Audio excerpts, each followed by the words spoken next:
오늘 수요 바이블 칼리지 우리가 다루게 될 말씀은 열왕기상 그리고 열왕기하입니다. 특별하게 우리에게 끄집어내고자 하는 주제는 순종할 것인가 불순종할 것인가입니다. 여러분, 우리의 인생을 사는 동안 순종하는 인생을 사시기를 주님의 이름으로 간곡히 부탁을 드립니다. 순종하면요, 우리의 언어가 달라져요. 순종하면 우리의 삶의 차원이 달라집니다. 그러면서 열왕기하 그리고 열왕기상 이렇게 두 권으로 나눠진 것 같으나 실제로는 히브리의 성경에는 한 권의 책으로 되어 있는데 두루마리에 쓰기에는 너무 방대한 분량입니다. 70인역에서는 열왕기상 그리고 열왕기하로 구분하게 되었는데, 지금까지 우리 손에 들려진 성경에도 열왕기상 그리고 열왕기하입니다. 중요한 것은요, 여러 왕들에 관한 이야기를 기록하고 있는데 실제적으로 열왕기상하는 400년 동안의 역사를 기록하고 있습니다. 유다와 이스라엘의 왕정 시대의 역사를 신학적인 관점에서 정리하고 있는 책입니다. 열왕기상 그리고 열왕기하의 특징은 모세 율법을 기준으로 왕들을 평가하고 있습니다.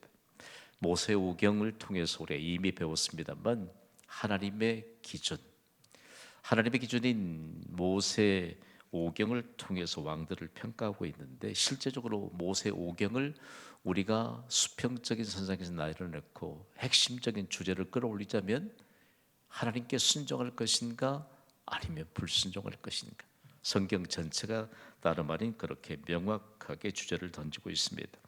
또한 순종과 불순종의 결과에 대해서 선지자적 관점에서 상세하게 보여주고 있습니다. 가장 큰 맥락은 다윗의 죽음으로부터 예루살렘 멸망까지 걸쳐서 4세기 동안 혼돈의 역사를 기록하고 있습니다. 주로 우상 숭배에 관한 내용입니다. 그러므로 열왕기상 열왕기하의 결론은 우상 숭배를 한 이스라엘에 대한 하나님의 심판입니다. 여러분, 우상 숭배 우리에겐 뭐 별로 상관이 없는 내용이죠, 아닙니까? 자신이 없는 것 같아요. 오늘은 우상 숭배는 우리와 상관이 없을까요? 우상이라고 말할 때 우상의 실체는 무엇일까? 여러분, 하나님보다 더 사랑하는 것이 있다면 그것이 바로 우상입니다. 그러니까 하나님 자리에 대신해서 우리가 올려놓는 그 모든 것의 실체들이 다름 아닌 우상이라는 말씀입니다. 여러분, 우리의 가장 우선적인 사랑의 대상은 하나님이십니다. 그런데 하나님을 사랑한 것보다 더 사랑한 것이 있다면 그것이 다름 아닌 우상이다라고 하는 사실들을 보여주고 있습니다. 이제 열왕기상 열왕기하를 전체적인 맥락에서 함께 좀 구조를 살펴보게 될 것인데요. 먼저는 솔로몬 왕의 계승과 통치에 대해서 열왕기상 1장에서 10장까지 기록하고 있습니다. 이스라엘의 왕이 되는 것은 절대적인 하나님의 주권에 속한 것입니다. 그런데 다윗의 아들 아도니아가 스스로 왕이 되려고 했으나 실패하고 맙니다. 왕을 세우는 것이 하나님의 주권인 것을 깨닫지 못했기 때문입니다. 솔로몬을 왕으로 다윗이 세우고 있는 내용들을 가르쳐주고 있는데요, 가장 중요한 내용을 가르쳐주고 있는 열왕기상 1장 29절과 30절 말씀은 실제적으로 솔로몬 왕의 계승과 통치에 관한 내용들을 그대로 우리에게 보여주고 있습니다. 열왕기상 1장 29절 그리고 30절을 우리 소리 높이 함께 읽습니다. 시작. 왕이 이르되 내 생명을 모든 환난에서 구하신 여호와께서 살아계심을 두고 맹세하노라. 내가 이전에 이스라엘의 하나님 여호와를 가리켜 내게 맹세하여 이르기를 내 아들 솔로몬이 반드시 나를 이어 왕이 되고 나를 대신하여 내 왕위에 앉으리라 하였으니 내가 오늘 그대로 행하리라. 아멘. 다윗은 하나님의 언약을 존중했던 사람입니다. 이처럼 다윗이 하나님과의 언약의 관계, 그리고 실제적으로 이스라엘의 왕위를 어떻게 계승해야 될 것인가 라고 하는 것을 가르쳐주고 있는데요, 이처럼 왕이 되는 것 절대적인 하나님의 주권에 속해 있는 것입니다. 그렇다면 솔로몬을 왕으로 세운 이후에 다윗이 솔로몬에게 유언하고 있는 것이 이스라엘 전통을 따라서 속에서 자손들에게 유언해 주는 이와 같은 모범이 되었습니다만, 임종 때 솔로몬에게 다윗이 힘써 대장부가 되라고 당부합니다. 곧이어 두 가지를 유언합니다. 하나는 하나님께 대하여 행할 일에 대해서 기록하고 있습니다.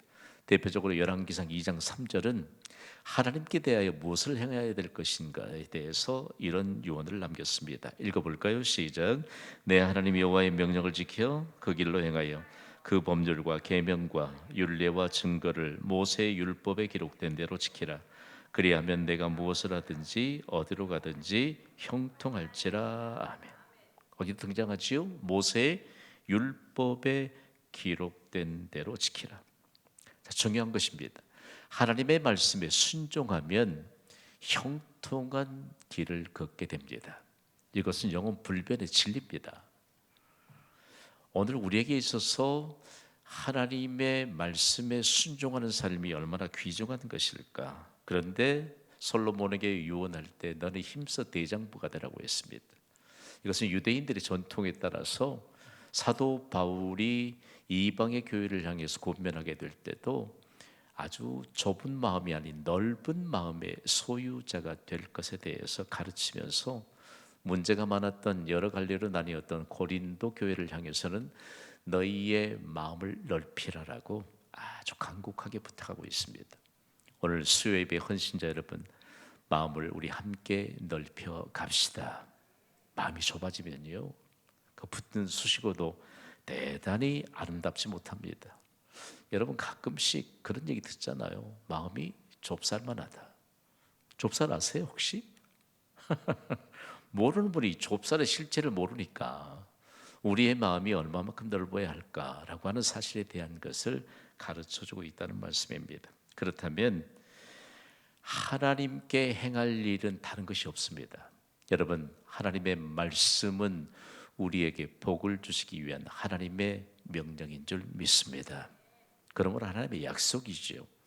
그럼에도 불구하고 우리가 하나님의 명령을 지키는 이 단순한 순종하고자 하는 불일듯 일어나는 이 마음에 관한 내용들을 우리에게 가르쳐 줍니다. 그래서 유대인들이 전통에 보면요, 순종하면 특별히 신명기 28장에 순종장이라고 하는 별칭이 붙은 그곳에 기록된 말씀 가운데 자손들에게 더 이상 가르치지 않아도 될 순종, 그 순종은 부모에게서부터 순종의 모범이 그대로 자녀들에게 전달된다라고 하는 사실들을 먼저 하나님의 말씀을 받았던 이스라엘의 부모들이 순종하는 삶을 살았습니다. 우리도 순종하는 삶을 살면 우리의 자녀들이 하나님의 말씀에 순종하는 삶을 살아가게 될 줄 믿습니다. 다음으로 사람에게 행할 일들에 대해서 다윗이 솔로몬에게 유언을 했는데 요압과 시므이를 제거하라고 유언했습니다. 그런데 이 두 사람은 대표적으로 하나님의 질서를 무시했던 사람입니다. 솔로몬은 아도니아를 처음에는 용납했으나 나중에는 다윗의 첩인 아비삭을 자신에게 달라고 요구하잖아요. 반인륜적입니다. 그리고 다윗의 왕위를 다시 빼앗으려고 하는 이와 같은 욕심을 드러냈기 때문에 결국은 죽임을 당하였습니다. 시므이 역시 예루살렘에서 벗어나지 말아야 함에도 불구하고 예루살렘을 벗어났던 일로 인해서 죽임을 당하였습니다. 중요한 것은요, 오늘 우리가 강의한 여백에 보면 하나님의 질서를 무시하면 반드시 하나님이 질서로 세우신 일에 대한 합당한 보응을 받게 된다라고 하는 사실입니다. 여러분, 오늘 우리에게 있어서 진정으로 하나님의 말씀에 대한 존중함이 더욱더 충만해지고 어쩌면 더욱더 확대되는 그런 대강절 기간을 함께 걸어볼 수 있게 되기를 소원합니다. 하나님을 존중하십시오. 하나님이 우리를 존중해 주십니다. 다음으로는 이제 솔로몬에 관한 구체적인 기사가 기록되고 있습니다. 솔로몬은 전무후무한 예배 모범을 세웠습니다. 우리가 솔로몬의 예배 모범 가운데 1000번째, 이 1000번째는 예배의 횟수를 말하지 않습니다. 1000번째는 예배의 규모를 말합니다. 그러니까 예배의 규모인데 얼마만큼 하나님 앞에 예배에 관한 내용들 최대치를 드리고 있는가라고 하는 사실인데요. 솔로몬은 아버지 다윗으로부터 예배 모범을 그대로 전수받았습니다. 예루살렘으로부터 약 8에서 9km 떨어진 기브온으로 가서 1천 번제를 드렸습니다. 왜냐하면 1천 마리의 번제물을 하나님께 예물로 드려야 되는데 예루살렘에는 한꺼번에 1천 마리의 제물을 씻어낼 수 있는 제단이 있었게요, 없었게요? 없었지요. 그래서 기브온에는 한꺼번에 1천 마리의 번제물을 정결하게 씻어서 하나님의 제단에 올릴 수 있는 시설이 있었습니다. 그래서 긴 왕의 행렬, 즉 왕의 예배 행렬을 전무후무하게 남겼던 것입니다. 생각해 보세요. 예루살렘으로부터 긴 왕의 예배 행렬, 도대체 무슨 행렬이라 말할 때 솔로몬 왕의 예배 행렬이다. 생각해 보십시오. 오늘 수요예 오시기 참 잘하셨죠? 적어도 우리의 가족들은 지금 우리가 어디에 있는지 알고 있을 것입니다. 이것처럼 가족들에게 정말 든든하고 안전한 보호막이 되는 것은 없을 것입니다. 오늘 여기 예배 자리에 나오셨는데 우리의 가족들이 어디에 갔는지 모른다. 이건 조금 잘못된 일이겠지요. 자녀들이요, 통계적으로 보면 부모의 시야에서 벗어나잖아요. 학교를 가든지 뭐 직장을 가든지 어디 해외에 있든지 간에. 그런데 그들이 꼭 기억하고 있는 게 하나 있대요. 우리의 부모는 나를 위해 늘 기도하신다. 할렐루야.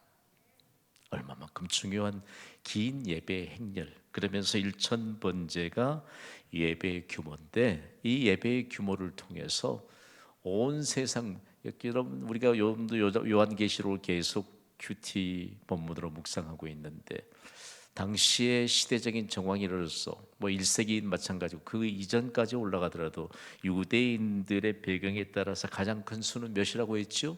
1000입니다. 1000. 그러니까 1천 번째는 대단히 규모가 큰 하나님의 규모에 관한 내용들을 증거할 수 있는 숫자인 것입니다. 다음으로 솔로몬은요, 전무후무한 기도의 모범을 세웠습니다. 참 얼마나 참 귀중한 일인지 몰라요. 백성을 재판해서 선악을 분별하도록 지혜를 구한 솔로몬의 기도는 하나님의 마음에 맞았습니다. 솔로몬은 전무후무한 하나님의 응답을 받았습니다. 열왕기상 3장 12절 13절을 우리 함께 읽습니다. 시작. 내가 내 말대로 하여 내게 지혜롭고 총명한 마음을 주노니 내 앞에도 너와 같은 자가 없었거니와 내 뒤에도 너와 같은 자가 일어남이 없으리라. 내가 구하지 아니한 부귀와 영광도 내게 주노니 내 평생의 왕들 중에 너와 같은 자가 없을 것이라. 아멘. 여러분, 강의한 옆에게 하나님이 반드시 복 주실 줄 믿습니다. 좀 성경적으로 좀 이 말씀을 받읍시다. 반드시 복 주고 복 주실지어다. 이게 성경적인 거예요. 지금 우리가 하나님 앞에 믿음으로 은혜의 보좌 앞에 나아갈 수 있는 기회가 있기 때문에 우리에게 하나님이 복 주시고 복 주십니다. 전무후무한 하나님으로부터 복을 받았던 솔로몬. 그리고 솔로몬은 결국 아버지 다윗이 백성과 함께 준비한 것을 토대로 성전을 건축합니다. 그리고 성전을 봉헌합니다. 여기에요. 얼마나 우리가 좀 본받아야 될 내용들이 있는지 모릅니다. 성전을 건축하고 성전을 하나님께 봉헌하는데 여기에 대해서 이스라엘의 역사는 정말 자랑하고 또 자랑할 만한 믿음의 모범에 관한 내용들을 세우고 있다는 말씀입니다. 열왕기상 8장 65절 66절 우리 함께 읽습니다. 시작. 그때 솔로몬이 7일과 7일 도합 14일간을 우리 하나님 여호와 앞에서 절기로 지켰는데 하마더기에서부터 애굽 강까지의 온 이스라엘의 큰 회중이 모여 그와 함께 하였더니 여덟째 날에 솔로몬이 백성을 돌려보내매 백성이 왕을 위하여 축복하고 자기 장막으로 돌아가는데 여호와께서 그의 종 다윗과 그의 백성 이스라엘에게 베푸신 모든 은혜로 말미암아 기뻐하며 마음에 즐거워하였더라. 아멘. 보통 절기는 7일 동안 지킵니다. 중요한 것은 7일 동안 하나님이 부어주신 은혜가 반드시 임합니다. 그러니까 어떤 때는 하루를 더 연장해서 하나님 앞에 절기를 지켰습니다. 지금 절기를 얼마 동안 지켰지요? 14일 동안. 꼬박 14일 동안 지키고 8일 동안에는 백성들이 솔로몬을 위해서 축복합니다. 놀라운 대목입니다. 여러분, 오늘 수요예배 헌신자들이요, 주의 전에 모일 때마다 우리와 함께 하시는 하나님의 임재하심을 토대로 우리의 모든 것을 채우시는, 그리고 충만하게 하시고 넘쳐나게 하셔서 이 시대의 축복의 통로로 견고하게 세우시는 하나님의 은혜를 덧입게 되기를 주님의 이름으로 축복합니다. 이 미국 교회를 하나님이 복 주신 이유가 있습니다. 근거가 쭉 파헤쳐 보다 보면 여러 요인들이 있는데, 그들에게는 흔들리지 않는 하나님을 향한 드림에 관한, 봉헌에 관한 분명한 고백이 있습니다. 한번 따라 합시다. 하나님께 드린 것만이 남는 것이다. 두 가지를 그들은 강조합니다. 하나는 예배요, 하나는 예물입니다. 그것도 모두 다 하나님이 주신 것을, 하나님이 우리에게 맡겨주신 것을 우리의 손을 통해서, 우리의 행동을 통해서 하나님께 드릴 수 있는 것이라고 말합니다. 그래서 봉헌, 실제적으로 하나님께 드리는 것에 대한 결과는 즐거움입니다. 오늘 여러분을 좀 면밀히 좀 확인하고 싶으면 좋을 텐데요, 옆에 가장 가까이 있는 분들이 이거 확인해 주는 거 대단히 중요합니다. 보십시오. 즐거움이 충만한지. 하나님께 드리는 것에 대한 결과는요, 즐거움이에요. 즐거움이 얼마나 우리에게 중요한가라고 하는 사실인데요, 즐거움에 관한 내용들을 어떻게 할까요?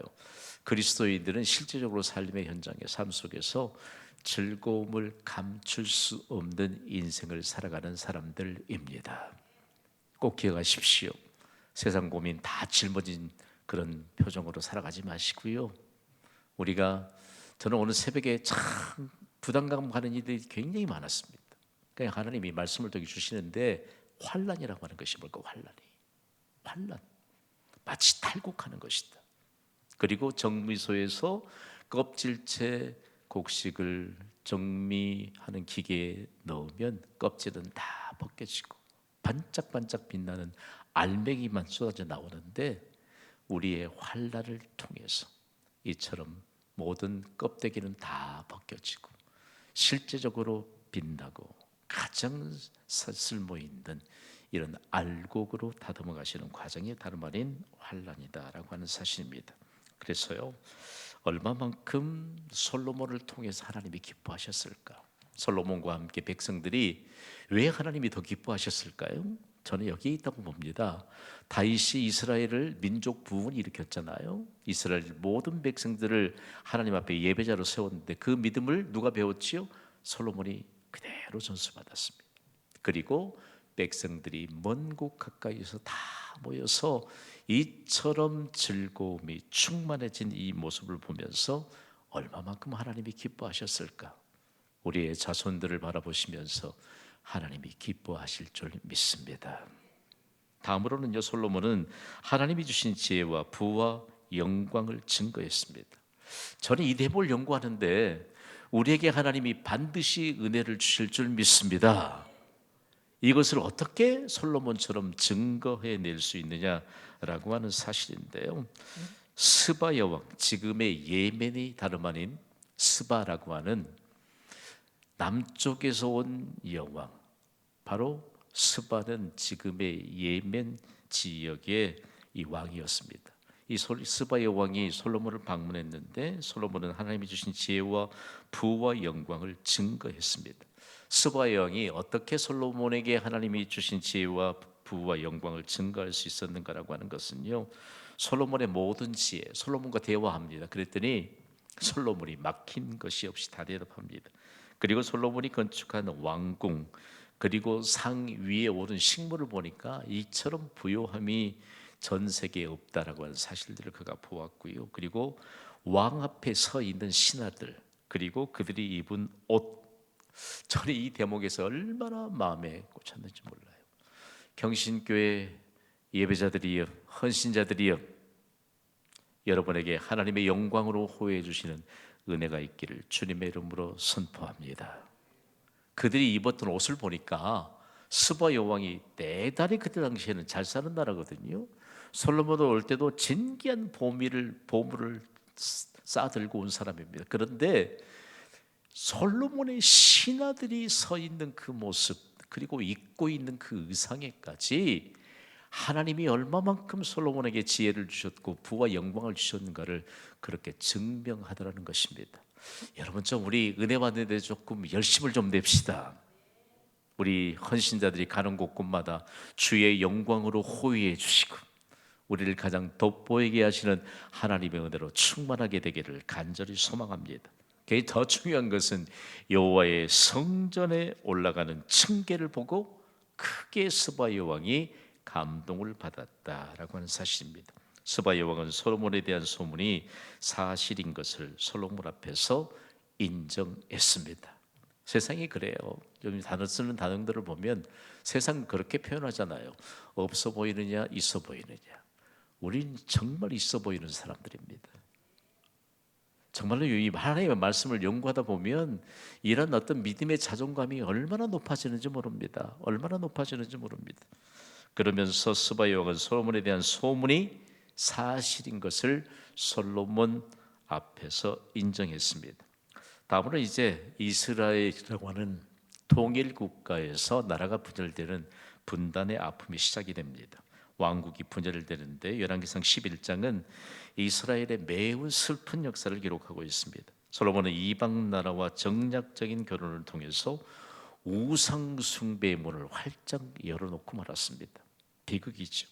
이스라엘이 하나님을 떠나 우상을 숭배하게 된 결과가 얼마나 비참한지 모릅니다. 열왕기상 11장 33절의 증거를 우리 함께 읽습니다. 시작. 이는 그들이 나를 버리고 시돈 사람의 여신 아스다롯과 모압의 신 그모스와 암몬 자손의 신 밀곰을 경배하며 그의 아버지 다윗이 행한 같지 아니하며 내 길로 행하지 아니하며 나보기에 정직한 일과 내 법도와 내 율례를 행하지 아니함이니라. 아멘. 이 일이 있기까지요, 솔로몬이 하나님이 솔로몬에게 2번씩 나타나셨습니다. 그리고 경고하셨습니다. 여러분, 우리도요, 하나님이 경고의 메시지를 때때로 보내십니다. 솔로몬에게 2번씩 나타나서 경고했음에도 불구하고 솔로몬은 듣지 않았습니다. 그 결과 결국 이스라엘은 2개의 나라로 분열되어 슬픈 역사가 시작되고 합니다. 이때 이제 등장하게 되는데 선지자 엘리야가 등장하고 활동하기 시작합니다. 여기 엘리야 선지자는 북왕국 이스라엘의 악한 왕 아합과는 대조를 이룬 영적인 활동을 했습니다. 여러분, 우리가 오늘 세상과 더불어 살잖아요. 믿지 않는 자들과 더불어 삽니다. 어쩌면 좀 더 세밀하게 우리가 조금 접근해 보자면 같은 믿음의 공동체인 교회 안에서도 함께 더불어서 살고 있는데 어쩌면 영적인 활동선상에 있어서 다른 어떤 대조적인 이런 상황들이 우리 안에 있을 수도 있다는 위험성을 안고 이 말씀을 좀 받아야 됩니다. 악한 왕 아합의 아내 이세벨은 이스라엘 전역에 우상 숭배를 퍼뜨린 주범이었잖아요. 그는 여호와의 선자를 겁도 없이 멸하였습니다. 성경을 쭉 읽어 내려가다 보면 여러 왕들의 이야기 가운데 가장 안타까운 것이 여호와의 선지자를 겁도 없이 이세벨이 멸했습니다. 이거 있을 수 있는 일이 아니죠. 그러면서 이처럼 우상 숭배를 얼마만큼 퍼뜨렸는지 모릅니다. 그런데 엘리야는 이스라엘의 역사상 가장 큰 획을 그은 갈멜산 전투에서 바알과 아세라 선지자 850명과의 전투에서 승리하였습니다. 여호와를 떠나 바알을 숭배하는 아합 왕에게 엘리야는 담대하게 선언했습니다. 우리 열왕기 18장 열왕기상 18장 19절 말씀을 우리 함께 읽도록 하겠습니다. 시작. 그런즉 사람을 보내 온 이스라엘과 이세벨의 상에서 먹는 바알의 선지자 450명과 아세라의 선지자 400명을 갈멜산으로 모아 내게로 나오게 하소서. 아멘. 거기 강한 여백에 850대 1. 자, 엘리야 선지자 한 사람과 바알과 아세라 선지자 850명과의 대결입니다. 여러분, 승산이 있을까요? 우리는 뭐 성경을 읽었으니까 승산이 있죠. 여러분 실제로 우리의 삶의 현장에 승산이 있을까요? 여러분 세상은요 어쩌면 850대 1의 영적 전투 선상에서 우리가 살고 있습니다. 그럼 어떻게 이길 수 있을까? 여러분 영적인 눈이 열리는 은혜가 있기를 간절히 소망합니다. 우리에게는요 우리를 대적하는 850명의 거짓 선지자하고는 비교가 되지 않을 만한 천군 천사들을 하나님이 동원해 주셔서 우리와 늘 함께 하시면서 영적 전투에서 승리하게 하시는 은혜를 항상 예비하시는 줄 여러분 믿으시기 바랍니다. 성경은 그것을 우리에게 가르쳐 줍니다. 나 홀로라고 생각하니까, 나 홀로라고 생각하면 얼마나 사람이 왜소해지고 얼마나 자신을 작게 여기는지 모릅니다. 그러나 우리의 배후에는 그 어떤 누구도 견줄 수 없는 하나님의 천사를 둘러 진치고 보호해 주시는 예수 그리스도의 놀라운 함께 하심에 대한 증거가 우리의 믿음을 통해서 나타난다는 말씀입니다. 당시에 이 현장을 보면요 얼마만큼 귀중한 하나님의 역사가 있는지 모릅니다. 나중에 좀 열리면 이스라엘 가보시고 갈멜산 그 전투 현장을 꼭 가보시기 바랍니다. 여기엔 승리를 상징으로 하는 엘리야의 동상이 세워졌는데 보신 분들은 보셨겠지만 엘리야 손에 들려진 긴 칼에는 끝이 휘어졌습니까? 안 휘어졌습니까? 감으로 잡을 수 있죠. 휘어졌습니다. 왜요?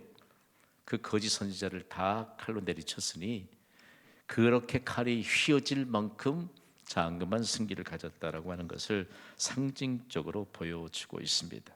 자, 중요한 내용 계속해서 성경은 우리에게 말합니다. 우리는 겨우 이기기 위해서 안간힘을 쓰는 사람들이 아니요 이미 우리는 이긴 싸움을 싸우는 사람들이다. 예수 그리스도께서 세상을 완전히 이겨 놓으셨기 때문입니다.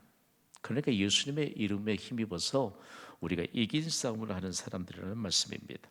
다음으로 이제 열왕기 하가 시작이 되는데 엘리야 선지자의 뒤를 이은 엘리사 선지자의 활동이 시작이 됩니다. 특별히 엘리야 선지자의 활약이 두드러지면서 그리고 엘리사 선지자에게 이처럼 계승되어가는 이 역사들을 우리가 놓쳐서는 안 될 텐데요. 엘리야 선지자가 승천했습니다. 죽음을 맛보지 않고 하늘로 올리움을 받았는데 엘리야 선지자의 승천 역사는 사실일까요? 사실이 아닐까요? 사실입니다. 자, 열왕기하 2장 11절 말씀을 우리 함께 읽습니다. 시작.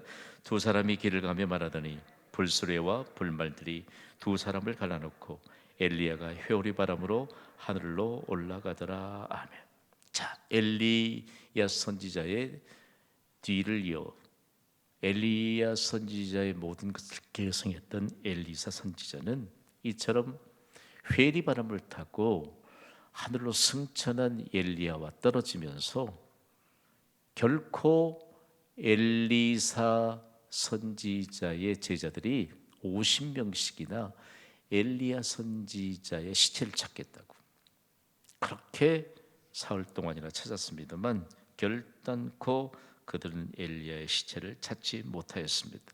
근데 중요한 것은요 엘리사는 엘리야에게 역사하셨던 성령의 역사하심을 갑절이나 받았습니다. 여기에 갑절은 엘리야보다 훨씬 더 2배의 어떤 능력을 행하였다는 그런 의미보다는 실제적으로 무엇인가를 이스라엘의 전통을 따라서 계승해 줄 땐 실제적으로 장자에게 주셨던 그 몫에 대한 것이 몇 배죠? 2배입니다. 2배. 그러니까 얼마만큼 우리가 함께 좀 이 하나님의 은혜를 사모해야 되는지 모르는데요. 실제적으로 구약 성경은 우리에게 대단히 중요한 맥락을 가르쳐 줍니다. 우리의 선조대보다도 비교가 되지 않을 만한 복들을 점차적으로 확대시켜서 주시는 분이 하나님이십니다. 우리가 생각할 때 둘이라고 하는 숫자는 우리 정서에서 보면 그 별로 큰 거 아닌지 몰라요. 그러나 여러분 성경이 말하는 2배는 어마어마한 것입니다. 그러니까 우리의 자녀들이 예수 그리스도 안에서 우리의 선조 때보다, 성경에 꼭 기록하기를 부여조보다 우리의 조상보다 더 큰 복을 받아 누리는 보장된 약속이 증거되기를 주님의 이름으로 축복합니다. 그러니까 교회는 이 사실을 매우 강조해야 됩니다. 매우 강조해야 됩니다. 중요하게 여겨야 합니다. 교회가 만약에 자손 대대로 영적인 계보를 계승하는 것을 가르치지 않는다면 이 시대, 우리가 사는 시대는 물론이와 다가오는 시대에 소망이 없습니다. 그러므로 여러분, 우리의 자녀들에 관한 구체화된 내용들을 실제적으로 엘리야 선지자와 엘사 선지자를 통해서 보여줬는데, 실제로요 엘리사는 수많은 기적을 행했습니다. 엘리사 선지자의 후계자로서 연관성이 드러나는 기적을 보아야 되는데, 열왕기상 17장에는 사르밧 지역의 과부 가정에서 기름이 마르지 않는 기적을 엘리야 선지자가 행하였습니다.